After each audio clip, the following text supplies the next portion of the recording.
Friends, welcome back to our YouTube channel ITI step forward. तो friend, जो हम ITI fitter first year के लिए एमसीक्यू क्वेश्चन आंसर को डिस्कस कर रहे थे, तो उसकी क्लास 8 तक क्वेश्चन आंसर को डिस्कस कर लिया था। तो ये हमारी क्लास नंबर 9 है, जिसमें आज की इस वीडियो में हम क्वेश्चन नंबर 31 से क्वेश्चन आंसर को डिस्कस करने वाले हैं। तो फ्रेंड, इसके अलावा हमने जो प्लेलिस्ट बनाई है फिटर फर्स्ट ईयर के लिए, तो उसमें हमने जो हमारा सेमेस्टर वन है, सेमेस्टर वन को हमने पूरी तरीके से क्लियर कर लिया है। तो ये अभी हमारा कौन सा है, ये हमारा सेमेस्टर टू टू है। तो सेमेस्टर सेकंड के हम क्वेश्चन आंसर को डिस्कस कर रहे हैं। तो इसके हमने पिछली क्लास में कहाँ तक कर लिया था, क्वेश्चन नंबर 30 तक डिस्कस कर लिया था। तो अब हम इसमें 31 से क्वेश्चन आंसर को डिस्कस करने वाले हैं। तो अगर आपको वीडियो पसंद आता है तो वीडियो को लाइक करके चैनल को सब्सक्राइब पक्का से कर दें। तो आइए शुरू करते हैं बिना किसी देरी के। क्वेश्चन नंबर 31 हमारा क्या बोल रहा है? बोल रहा है, why agricultural equipment is made up of wrought iron. क्यों कृषि उपकरण रॉट आयरन से बनते हैं? जो हमारे कृषि उपकरण वगैरह रहते हैं वो रॉट आयरन से ही क्यों बनाए जाते हैं? तो ऑप्शन ए क्या बोला है, लो कॉस्ट कम लागत। ऑप्शन डी क्या बोला है, हैवी वेट भारी वजन। ऑप्शन सी क्या बोला है, बेयर रेजिस्टेंस घिसाव रोधी। ऑप्शन डी क्या बोला है, कोरोजन रेजिस्टेंस जंग प्रतिरोधी। तो फ्रेंड, जो हमारा क्वेश्चन नंबर 31 है, 31 का करेक्ट आंसर क्या हो जाएगा? ऑप्शन नंबर डी, तो कोरोजन रेजिस्टेंट। तो जो कृषि उपकरण रहते हैं वो रॉट आयरन से क्यों बनाए जाते हैं? क्योंकि वो जंग प्रतिरोधी होते हैं। आगे बढ़ते हैं नेक्स्ट क्वेश्चन की। क्वेश्चन नंबर 32 क्या बोल रहा है? बोला है, what is the name of the part marked x in the blast furnace. Blast furnace में एक्स के रूप में चिन्हित भाग का नाम क्या है? ये आप देख सकते हैं, ये हमारी ब्लास्ट फर्नेस दिखाई गई है। तो ब्लास्ट फर्नेस में ये जो एक्स के रूप में ये जो भाग दिखाया गया है, इसको हम क्या बोलेंगे? ऑप्शन ए क्या बोला है, 2 ईयर्स। ऑप्शन डी बोला है मोलन स्लैग। ऑप्शन सी बोला है मोलन आयरन। ऑप्शन डी बोला है टैपिंग होल। तो फ्रेंड, जो हमारा क्वेश्चन नंबर 32 है, 32 का करेक्ट आंसर हो जाएगा ऑप्शन नंबर ए। ये हमारा किसको दर्शाता है? तो ये हमारे 2 ईयर्स को दर्शाता है। 2 ईयर्स का काम क्या रहता है? गर्म हवा को छोड़ना। तो क्वेश्चन 32 का करेक्ट आंसर हो जाएगा ऑप्शन नंबर ए। आगे बढ़ते हैं नेक्स्ट क्वेश्चन की। क्वेश्चन नंबर 33 क्या बोल रहा है? 33 नंबर क्वेश्चन बोल रहा है, what is the range of carbon content in cast iron alloy. Cast iron alloy में कार्बन कंटेंट की रेंज क्या होती है? जो हमारा कास्ट आयरन एलॉय वगैरह रहता है, तो उसमें जो कार्बन रहता है, कार्बन की कितनी मात्रा रहती है? तो ऑप्शन ए क्या बोला है, 2 से 4%। ऑप्शन डी बोला है 5 से 9%। ऑप्शन सी बोला है 6 से 9%। ऑप्शन डी बोला है 10 से 12%। तो फ्रेंड, जो हमारा क्वेश्चन नंबर 33 है, 33 का करेक्ट आंसर हो जाएगा option number A. Cast iron alloy में कार्बन कंटेंट की रेंज कितनी रहती है? तो वो 2 से 4% रखी जाती है। आगे बढ़ते हैं नेक्स्ट क्वेश्चन की। क्वेश्चन नंबर 34 क्या बोल रहा है? 34 नंबर क्वेश्चन बोल रहा है, what is the name of the part mark X in the vernier micrometer. ये जो वर्नियर माइक्रोमीटर दिखाया गया है, तो इसमें जो एक्स के रूप में जो भाग दिखाया गया है, इसको क्या बोलेंगे? ऑप्शन ए क्या बोला है, एनविल। ऑप्शन डी बोला है वेरल। ऑप्शन सी बोला है थिम्बल। और ऑप्शन डी बोला है रेचेट स्टॉप। तो फ्रेंड, जो हमारा क्वेश्चन नंबर 34 है, 34 का करेक्ट आंसर हो जाएगा ऑप्शन नंबर डी। ये हमारा किसको दर्शाता है? तो ये हमारे रेचेट स्टॉप को दर्शाता है। आगे बढ़ते हैं नेक्स्ट क्वेश्चन की। क्वेश्चन नंबर 35 हमारा क्या बोल रहा है? 35 नंबर क्वेश्चन हमारा बोल रहा है, what is the method of removing the broken stud. टूटे हुए स्टड को हटाने की विधि क्या है? ये इसमें जो टूटे हुए स्टड को हटाने की विधि दिखाई गई है, तो ये विधि कौन सी है? ऑप्शन ए क्या बोला है, easy out method, easy out विधि। ऑप्शन डी क्या बोला है, प्रिक पंच विधि। ऑप्शन सी क्या बोला है, marking sorry making drill hole method, drill hole बनाने की विधि। ऑप्शन डी क्या बोला है, स्क्वायर टेपर पंच विधि का उपयोग करना। तो फ्रेंड, जो हमारा क्वेश्चन नंबर 35 है, 35 का करेक्ट आंसर हो जाएगा ऑप्शन नंबर बी। ये हमारी कौन सी विधि को दर्शा रहा है? तो ये हमारी प्रिक पंच मेथड विधि को दर्शा रहा है। आगे बढ़ते हैं नेक्स्ट क्वेश्चन की। क्वेश्चन नंबर 36 क्या बोल रहा है? 36 नंबर क्वेश्चन बोल रहा है हमारा, what is the operation of beveling the end of a drill hole. एक ड्रिल किए गए छेद के अंत को बेवलिंग का कार्य क्या है? तो एक हमारा ड्रिल किया गया छेद है, उसको अगर हम बेबल कर रहे हैं, तो वो हमारे कौन से ऑपरेशन को दर्शाता है? तो ऑप्शन ए क्या बोला है, रीमिंग। ऑप्शन डी बोला है स्पॉट फेसिंग। ऑप्शन सी बोला है काउंटर बोरिंग। ऑप्शन डी बोला है काउंटर सिंकिंग। तो जो हमारा क्वेश्चन नंबर 36 है, 36 का करेक्ट आंसर क्या हो जाएगा? Option number D, counter sinking. तो एक ड्रिल किए गए छेद के अंत को बेवलिंग का कार्य क्या कहलाता है? तो वो हमारा काउंटर सिंकिंग कहलाता है। आगे बढ़ते हैं नेक्स्ट क्वेश्चन की। क्वेश्चन नंबर 37 क्या बोल रहा है? 37 नंबर क्वेश्चन बोल रहा है, what is the effect if clearance angle is incorrect. यदि क्लियरेंस कोण गलत है तो क्या प्रभाव होगा? यदि हमारा ड्रिल वगैरह है, तो उसमें जो क्लियरेंस एंगल रहता है, अगर हमारा क्लियरेंस एंगल ही गलत है, तो उससे क्या प्रभाव होगा? ऑप्शन ए क्या बोला है, ओवर साइज होल, बड़े आकार के होल। ऑप्शन डी क्या बोला है, over heated drills, over heat drill मतलब हमारा ओवर हीट करेगा। ऑप्शन जी क्या बोला है, रफ होल्स। ऑप्शन डी क्या बोला है, ब्रोकन ड्रिल। तो फ्रेंड जो हमारा क्वेश्चन नंबर 37 है, 37 का करेक्ट आंसर क्या हो जाएगा? 37 का करेक्ट आंसर हो जाएगा option number B, over heated drills. यदि क्लियरेंस कोण गलत है तब हम हमारा क्या इफेक्ट पड़ेगा, तो जो हमारे ड्रिल वगैरह है वो ओवर हीट करेंगे, मतलब ज़्यादा गर्म होंगे। आगे बढ़ते हैं नेक्स्ट क्वेश्चन की। क्वेश्चन नंबर 38 क्या बोल रहा है? What is the name of part marked as X? X के रूप में चिन्हित भाग का नाम क्या है? जो हमारा क्वेश्चन नंबर 38 है, इसमें आप देख सकते हैं जो एक्स के रूप में जो भाग दिखाया गया है ये हमारा किसको दर्शाता है? तो ऑप्शन ए बोला है हील, ऑप्शन डी बोला है कटिंग एज, ऑप्शन जी बोला है positive rack angle, option D बोला है नेगेटिव रैक एंगल। तो फ्रेंड जो हमारा क्वेश्चन नंबर 38 है, 38 का करेक्ट आंसर हो जाएगा ऑप्शन नंबर डी। हमारे कौन से रैक एंगल को दर्शा रहा है? तो ये हमारे नेगेटिव रैक एंगल को दर्शा रहा है। इसको आप ध्यान से देख सकते हैं। आगे बढ़ते हैं नेक्स्ट क्वेश्चन की। क्वेश्चन नंबर 39 क्या बोल रहा है? 39 नंबर क्वेश्चन बोल रहा है which reamer is used for reaming internal metric Morse tapered hole? आंतरिक मीट्रिक मोर्स टेपर होल को रीमिंग करने के लिए किस रीमर का उपयोग किया जाता है? जो हमारे आंतरिक मीट्रिक मोर्स टेपर रहते हैं, होल्स वगैरह रहते हैं, तो उनको रीमिंग करने के लिए हम किस रीमर का यूज करेंगे? ऑप्शन ए क्या बोला है? Helical fluted reamer. Option B क्या बोल रहा है? Hand reamer with pilot, pilot के साथ हैंड रीमर। ऑप्शन जी क्या बोला है? Taper pin hand reamer. और ऑप्शन डी बोला है समांतर सेंक के साथ सॉकेट रीमर। तो फ्रेंड जो हमारा क्वेश्चन नंबर 39 है, 39 का करेक्ट आंसर हो जाएगा ऑप्शन नंबर डी, समांतर सेंक के साथ सॉकेट रीमर। तो आंतरिक मीट्रिक मोस्ट टेपर होल्स की रीमिंग करने के लिए हम किसका यूज करेंगे? तो समांतर सेंक के साथ सॉकेट रीमर का यूज करेंगे। आगे बढ़ते हैं नेक्स्ट क्वेश्चन की। क्वेश्चन नंबर 40 क्या बोल रहा है? 40 नंबर क्वेश्चन हमारा बोल रहा है name the type of reamer. इस रीमर का प्रकार का नाम क्या है? ये जो हमारा रीमर का प्रकार दिखाया गया है इसका नाम क्या है? ऑप्शन ए क्या बोला है? Hand reamer. ऑप्शन बी क्या बोला है? Helical gear, sorry helical reamer. Option C क्या बोला है? Machine reamer. ऑप्शन डी बोला है टेपर पिन रीमर। तो फ्रेंड जो हमारा क्वेश्चन नंबर 40 है, 40 का करेक्ट आंसर क्या हो जाएगा? क्वेश्चन नंबर 40 का हमारा करेक्ट आंसर हो जाएगा ऑप्शन नंबर ए, हैंड रीमर। ये हमारे कौन से रीमर को दर्शा रहा है? तो ये हमारे हैंड रीमर को दर्शा रहा है। आगे बढ़ते हैं नेक्स्ट क्वेश्चन की। क्वेश्चन नंबर 41 क्या बोल रहा है? 41 नंबर क्वेश्चन बोल रहा है what is the name of part marked x? X से चिन्हित भाग का नाम क्या है? ये जो एक्स से ये जो भाग दिखाया गया है इसका नाम क्या है? ऑप्शन ए क्या बोल रहा है? आर्बर। ऑप्शन बी क्या बोल रहा है? Drill chuck. ऑप्शन सी क्या बोला है? Drill bit. और ऑप्शन डी बोला है चक्की। तो फ्रेंड जो हमारा क्वेश्चन नंबर 41 है, 41 का करेक्ट आंसर क्या हो जाएगा? 41 का करेक्ट आंसर हो जाएगा ऑप्शन नंबर ए। तो ये हमारा किसको दर्शा रहा है एक्स के रूप में? ये हमारे आर्बर को दर्शा रहा है। आगे बढ़ते हैं नेक्स्ट क्वेश्चन की। क्वेश्चन नंबर 42 हमारा क्या बोल रहा है? 42 नंबर क्वेश्चन बोल रहा है which reamer has a long taper lead? कौन से रीमर में एक लंबा टेपर लीड होता है? जो हमारा मतलब कौन सा हमारा ऐसा रीमर रहता है जिसपे लंबा टेपर लीड होता है? तो ऑप्शन ए बोला है सॉकेट रीमर, ऑप्शन डी बोला है हैंड रीमर, ऑप्शन सी बोला है मशीन रीमर, ऑप्शन डी बोला है हेलिकल फ्लूटेड रीमर। तो फ्रेंड जो हमारा क्वेश्चन नंबर 42 है, 42 का करेक्ट आंसर हो जाएगा हमारा ऑप्शन नंबर बी। जो हमारा हैंड रीमर रहता है तो उसका एक लंबा टेपर लीड रहता है। आगे बढ़ते हैं नेक्स्ट क्वेश्चन की। और क्वेश्चन नंबर 43 हमारा क्या बोल रहा है? What is the type of defect on drill hole? Drill किए गए होल पर किस प्रकार का दोष है? ये जो हमारा ड्रिल किया गया होल है इस पर किस प्रकार के दोष को दिखाया गया है? ऑप्शन ए क्या बोला है? Rough hole. ऑप्शन डी बोला over heat drill. Option C बोला है ओवर साइज जो होल। ऑप्शन डी बोला है unequal flow of chips, chips का असमान बहना।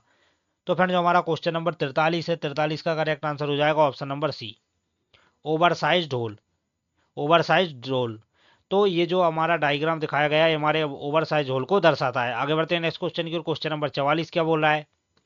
What is the defect if pores of the grinding wheel get close? अगर ग्राइंडिंग व्हील के छिद्र बंद हो जाए तो क्या दोष है?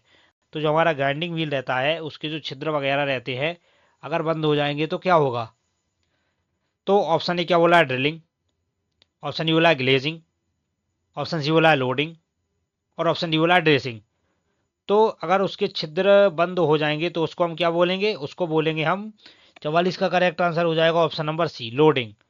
मतलब जो हमारा ग्राइंडिंग व्हील रहता है तो उसके जो छोटे छोटे पार्टिकल्स रहते हैं उसमें क्या अगर उसमें मतलब हमारे जो माइल्ड स्टील वगैरह रहती है उसके अगर छोटे छोटे पार्ट्स फंस जाते हैं तो वो क्या करता है? व्हील हमारा काटना बंद कर देता है। तो उसको हम क्या बोलते हैं? लोडिंग बोलते हैं। आगे बढ़ते हैं नेक्स्ट क्वेश्चन की। और क्वेश्चन नंबर 45 हमारा क्या बोल रहा है? 45 नंबर क्वेश्चन बोल रहा है which cast iron has the ability to reduce vibration and tool chattering in machine tools. किस कास्ट आयरन में मशीन टूल्स में कंपन और टूल चैटरिंग को कम करने की क्षमता होती है। ऑप्शन ए बोला है grey cast iron, option B बोला है white cast iron, option C बोला है nodular cast iron, option D बोला है मेलिएबल कास्ट आयरन। तो जो हमारा क्वेश्चन नंबर 45 है, 45 का करेक्ट आंसर हो जाएगा ऑप्शन नंबर ए। तो किस कास्ट आयरन में मशीन टूल्स और कंपन को चैटरिंग को कम करने की क्षमता रहती है, तो वो रहता है हमारा ग्रे कास्ट आयरन। आगे बढ़ते हैं नेक्स्ट क्वेश्चन की। क्वेश्चन नंबर 46 क्या बोल रहा है which furnace is use to produce wrought iron. Wrought लोहे का उत्पादन करने वाली भट्टी किस भट्टी का उपयोग किया जाता है। जो हमारा रॉट आयरन वगैरह रहता है तो उसका उत्पादन करने वाली भट्टी का नाम क्या है। ऑप्शन ए बोला है ब्लास्ट फर्नेस, ऑप्शन डी बोला है क्यूपोला फर्नेस, ऑप्शन सी हमारा क्या बोला है पुडलिंग फर्नेस, और ऑप्शन डी क्या बोला है हमारा इलेक्ट्रिक आर्क फर्नेस। तो फ्रेंड जो हमारा क्वेश्चन नंबर कितना है 46 है, 46 का करेक्ट आंसर क्या हो जाएगा, 46 का करेक्ट आंसर हो जाएगा हमारा ऑप्शन नंबर सी। तो रॉट लोहे का उत्पादन करने के लिए किस भट्टी का उपयोग किया जाता है, तो वहां पर हमारी पुडलिंग फर्नेस का यूज किया जाता है। तो 46 का करेक्ट आंसर हो जाएगा हमारा ऑप्शन नंबर सी। ये सी दिख रहा होगा आपको, पुडलिंग फर्नेस। आगे बढ़ते हैं नेक्स्ट क्वेश्चन की ओर। क्वेश्चन नंबर 47 क्या बोल रहा है, 47 नंबर क्वेश्चन बोल रहा है बिच और is used to extract zinc. जस्ता निकालने के लिए किस अयस्क का उपयोग किया जाता है। जो हमारा जस्ता वगैरह रहता है तो जस्ता वगैरह निकालने के लिए हम किस अयस्क का यूज करेंगे। ऑप्शन ई क्या बोला है बॉक्साइट, ऑप्शन ई क्या बोला है गैलेना, ऑप्शन जी क्या बोला है कैलेमाइन, और ऑप्शन डी बोला केसिटेराइट।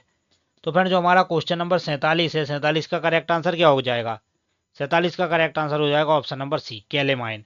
तो जस्ता वगैरह निकालने के लिए हम किसका यूज करते हैं, तो उसके लिए हम कैलेमाइन का यूज करते हैं। आगे बढ़ते हैं नेक्स्ट क्वेश्चन की ओर। क्वेश्चन नंबर 48 हमारा क्या बोल रहा है which tool is use to check the internal clearance of the bearing.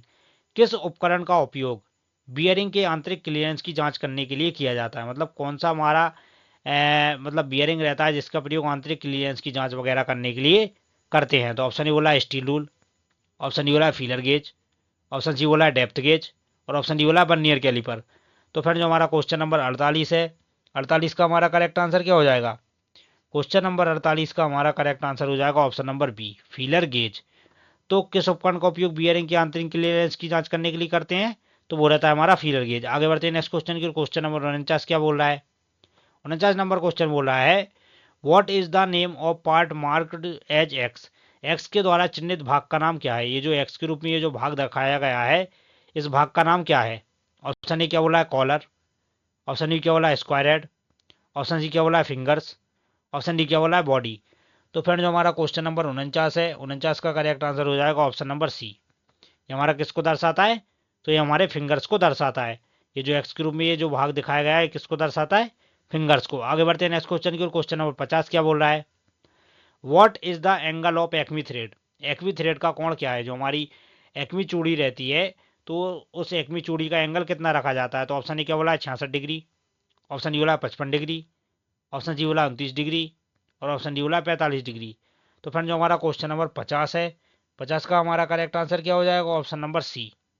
जो हमारी एक्मी थ्रेड रहती है तो उसका एंगल कितना रखा जाता है, वो रखा जाता है 29 डिग्री। आगे बढ़ते हैं नेक्स्ट क्वेश्चन की ओर। क्वेश्चन नंबर 51 क्या बोल रहा है what is the advantage of centre screw in die stock. Die stock में सेंटर स्क्रू का लाभ क्या है। जो हमारे डाई स्टॉक वगैरह रहते हैं जिसके द्वारा हम एक्सटर्नल चूड़ी काटते हैं तो सेंटर डाई स्टॉक में जो सेंटर स्क्रू लगा रहता है उसका काम क्या रहता है। ऑप्शन ए क्या बोला है to tighten the die, die को कसने के लिए, ऑप्शन ई क्या बोला है कट की गहराई को समायोजित करने के लिए, ऑप्शन जी क्या बोला है आंतरिक चूड़ियों के व्यास को समायोजित करने के लिए, और ऑप्शन डी क्या बोला है बाहरी चूड़ियों के व्यास को समायोजित करने के लिए। तो फ्रेंड जो हमारा क्वेश्चन नंबर 51 का करेक्ट आंसर हो जाएगा ऑप्शन नंबर बी। कट की गहराई को समायोजित करने के लिए जो डाई स्टॉक रहता है उसमें सेंटर स्क्रू दिया जाता है। आगे बढ़ते हैं नेक्स्ट क्वेश्चन की। क्वेश्चन नंबर 52 क्या बोल रहा है बोला what is the name of elements of screw marked as X. X के रूप में चिन्हित स्क्रूओं के तत्वों के नाम क्या है। ये जो एक्स के रूप में ये जो तत्व दिखाए गए हैं हमारे स्क्रू थ्रेड के तो इसका नाम क्या है। ऑप्शन ए क्या बोला है रूट, ऑप्शन डी क्या बोला है पिच, ऑप्शन सी क्या बोला है क्रेस्ट, और ऑप्शन डी बोला है थ्रेड एंगल। तो फ्रेंड जो हमारा क्वेश्चन नंबर 52 है, 52 का करेक्ट आंसर हो जाएगा ऑप्शन नंबर बी। ये हमारा किसको दर्शा रहा है, तो ये हमारे थ्रेड एंगल को दर्शा रहा है। आगे बढ़ते हैं नेक्स्ट क्वेश्चन की ओर। क्वेश्चन नंबर 53 क्या बोल रहा है? Which term describes the axial movement of screw in one complete turn? कौन सा पद एक पूर्ण घुमाव में स्क्रू की अक्षीय गति का वर्णन करता है? ऑप्शन ए क्या बोला है? लीड। ऑप्शन डी बोला है फ्लैंक। ऑप्शन सी बोला है पिच। और ऑप्शन डी बोला है डेप्थ। तो फ्रेंड जो हमारा क्वेश्चन नंबर 53 है, 53 का करेक्ट आंसर क्या हो जाएगा? क्वेश्चन नंबर 53 का हमारा करेक्ट आंसर क्या हो जाएगा फ्रेंड्स? ऑप्शन नंबर ए, लीड। तो कौन सा एक पद जो पूर्ण घुमाने पर मतलब स्क्रू की अच्छी गति का वर्णन करता है, मतलब जब भी हम किसी नट को मतलब बोल्ट पर हम एक राउंड घुमाते हैं तो उसको क्या बोलते हैं? लीड बोलते हैं। आगे बढ़ते हैं नेक्स्ट क्वेश्चन की ओर। क्वेश्चन नंबर 54 क्या बोल रहा है? How the size of drill bit is measured? Drill bit का साइज कैसे लिया जाता है? जो हमारी ड्रिल बिट वगैरह रहती है तो ड्रिल बिट का साइज कैसे लिया जाता है? जो ड्रिल बिट रहती है तो उसका साइज कैसे लिया जाता है? तो ऑप्शन ए क्या बोला है? बिटवीन फ्लूट्स, फ्लूट्स के बीच। ऑप्शन डी क्या बोला है? बिटवीन द लेंट्स, लेंट्स के बीच। ऑप्शन जी क्या बोला है? बिटवीन वेव, वेव के बीच। ऑप्शन डी क्या बोला है? नेक डायमीटर, गर्दन के व्यास से। तो फ्रेंड जो हमारा क्वेश्चन नंबर 54 है, 54 का करेक्ट आंसर क्या हो जाएगा? क्वेश्चन नंबर 54 का करेक्ट आंसर हो जाएगा option number B, between the लेंट्स, लेंट्स के बीच। तो ड्रिल बिट का जो साइज रखा जाता है वो लेंट्स के बीच में मापा जाता है। आगे बढ़ते हैं नेक्स्ट क्वेश्चन की। क्वेश्चन नंबर 55 क्या बोल रहा है? What is the helix angle of general purpose drill? सामान्य प्रयोजन ड्रिल का हेलिक्स कोण क्या रहता है? जो हमारा जनरल ड्यूटी वर्क रहता है तो उसके लिए हम जो हमारा हेलिक्स कोण रखा जाता है वो कितना रखा जाता है? तो ऑप्शन ई क्या बोला है? 59 डिग्री। ऑप्शन ई बोला है 118 डिग्री। ऑप्शन सी बोला है 27.5 डिग्री। ऑप्शन डी बोला है 8 से 12 डिग्री। तो फ्रेंड जो हमारा क्वेश्चन नंबर 55 है, 55 का करेक्ट आंसर हो जाएगा ऑप्शन नंबर सी, 27.5 डिग्री। तो सामान्य प्रयोजन ड्रिल का जो हेलिक्स कोण रखा जाता है वो रखा जाता है 27.5 डिग्री। आगे बढ़ते हैं नेक्स्ट क्वेश्चन की ओर। क्वेश्चन नंबर 56 क्या बोल रहा है? 56 नंबर क्वेश्चन हमारा बोल रहा है what is the name of the tool? इस टूल का नाम क्या है? ये जो टूल हमें दिखाया गया है तो इस टूल का नाम क्या होगा? ऑप्शन ए क्या बोला है? Pilot drill. ऑप्शन ई क्या बोला है? Counter sink drill. Option G क्या बोला है? ड्रिल के साथ पायलट। और ऑप्शन डी क्या बोला है? काउंटर सिंक के साथ पायलट। तो फ्रेंड जो हमारा क्वेश्चन नंबर 56 है, 56 का हमारा करेक्ट आंसर क्या हो जाएगा? क्वेश्चन नंबर 56 का हमारा करेक्ट आंसर क्या हो जाएगा friends? Option number D, counter sink with pilot. मतलब काउंटर सिंक तो है हमारा लेकिन उसके साथ क्या लगा है? पायलट भी लगा है। आगे बढ़ते हैं नेक्स्ट क्वेश्चन की। क्वेश्चन नंबर 57 क्या बोल रहा है? Which part of A reamer is designed for the removal of chips? एक रीमर का कौन सा भाग चिप्स के निकालने के लिए डिजाइन किया गया है? ऑप्शन ए क्या बोला है? फेस। ऑप्शन डी बोला है फ्लूट। ऑप्शन जी बोला है एडी। ऑप्शन डी बोला है कटिंग एज। तो जो हमारा क्वेश्चन नंबर 57 है, 57 का करेक्ट आंसर क्या हो जाएगा? क्वेश्चन नंबर 57 का करेक्ट आंसर हो जाएगा ऑप्शन नंबर बी, फ्लूट। तो एक रीमर का कौन सा भाग चिप्स को निकालने के लिए डिजाइन किया गया? तो वो रहता है हमारा फ्लूट। आगे बढ़ते हैं नेक्स्ट क्वेश्चन की। क्वेश्चन नंबर 58 क्या बोल रहा है? What is the purpose of type S twist drill? Type S twist drill का उद्देश्य क्या रहता है? जो हमारे टाइप एस प्रकार के ड्रिल रहते हैं तो उसका उद्देश्य क्या रहता है? ऑप्शन ई क्या बोला है? कठोर धातु के लिए उपयोग किया जाता है। ऑप्शन ई क्या बोला है? उच्च कार्बन स्टील के लिए उपयोग किया जाता है। ऑप्शन जी क्या बोला है? नरम और सख्त सामग्री के लिए उपयोग किया जाता है। ऑप्शन डी क्या बोला है? सामान्य निम्न कार्बन स्टील के लिए उपयोग किया जाता है। तो फ्रेंड जो हमारा क्वेश्चन नंबर 58 है, 58 का करेक्ट आंसर क्या हो जाएगा? 58 का करेक्ट आंसर हो जाएगा ऑप्शन नंबर सी, नरम और सख्त सामग्री के लिए उपयोग किया जाता है। आगे बढ़ते हैं नेक्स्ट क्वेश्चन की। क्वेश्चन नंबर 59 क्या बोल रहा है? What is the reason for rough holes in drilling? Drilling में रफ छेद होने का कारण क्या है? ऑप्शन ई क्या बोल रहा है? असमान बिंदु का पतला होना। ऑप्शन डी क्या बोला है? ड्रिल पॉइंट केंद्र में नहीं होना। ऑप्शन जी क्या बोला है? क्लियरेंस एंगल गलत है। और ऑप्शन डी क्या बोला है? ड्रिल की कटिंग एज काटने में तेज नहीं है। तो फ्रेंड जो हमारा क्वेश्चन नंबर 59 है, 59 का करेक्ट आंसर हो जाएगा हमारा ऑप्शन नंबर डी, ड्रिल के कटिंग एज काटने में तेज नहीं है। तो क्वेश्चन क्या था? ड्रिल में रफ छेद होने का कारण क्या है? तो जो हमारा ड्रिल का कटिंग एंगल है वो काटने में तेज नहीं है। आगे बढ़ते हैं नेक्स्ट क्वेश्चन की ओर। क्वेश्चन नंबर 60 क्या बोल रहा है? बोला है फाई 19 mm रीमिंग छेद को परिष्कृत करने के लिए ओवर ड्रिल आकार के निर्धारण करें। तालिका के अनुसार अंडर साइज 0.2 है और ओवर साइज 0.5 mm है। तो फ्रेंड मैं इसका आपको डायरेक्ट आंसर बता दे रहा हूँ। क्वेश्चन नंबर कितने का है? 60 का। 60 का अगर मैं आपको डायरेक्ट आंसर बताऊं तो इसका करेक्ट आंसर हो जाएगा ऑप्शन नंबर ए, 18.75 mm। बाकी इसका जो एक न्यूमेरिकल था वो मैंने कल की क्लास में करवाई दिया था। तो फ्रेंड्स ये थे हमारी वीडियो के 30 क्वेश्चन। अगर आपको वीडियो पसंद आया हो तो वीडियो को लाइक करके चैनल को सब्सक्राइब पक्का से कर दें। तो मिलते हैं इसके नेक्स्ट पार्ट में, तब तक के लिए जय हिंद।